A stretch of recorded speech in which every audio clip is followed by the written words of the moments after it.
Her boyfriend was shot and killed by Chicago police after she called 911 for help. Police claim the man lunged at officers with a knife. Our Megan Hickey's been following this case. She joins us live with more now from the newsroom. Megan?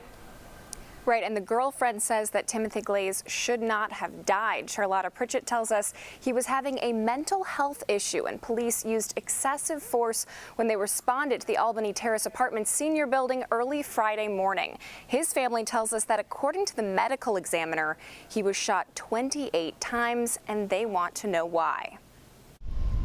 Before I can get out of the chair to say, hey, I'm the lady who called, I didn't get a chance to get to the door when we heard this enormous amount of gunfire, at least 35 or 40 rounds.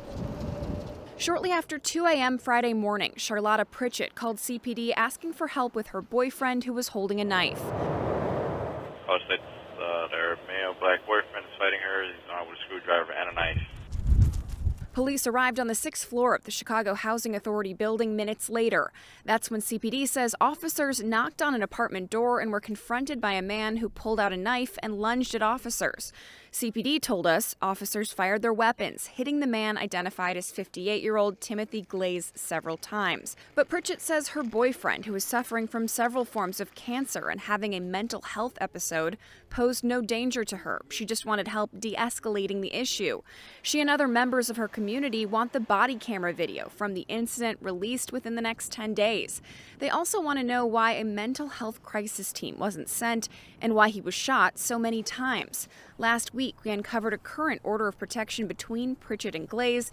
Pritchett acknowledged the history of domestic violence, but said Glaze needed her help in this particular situation. And I just want to say to anyone out there that has a mental disability or a mental breakdown, don't say the word knife when you call 911. I don't want to call 911 ever again in my life because it took his life.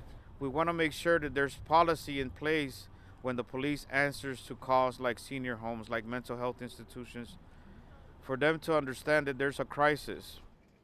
And in response for calls for that body camera video to be released, today COPA told me the materials related to this incident will be posted to COPA's website in accordance with the city's video release policy within 60 days, unless prohibited by a court order, and they usually strive for under 45 days. In the newsroom, Megan Hickey, CBS News Chicago Investigators. Megan, thank you.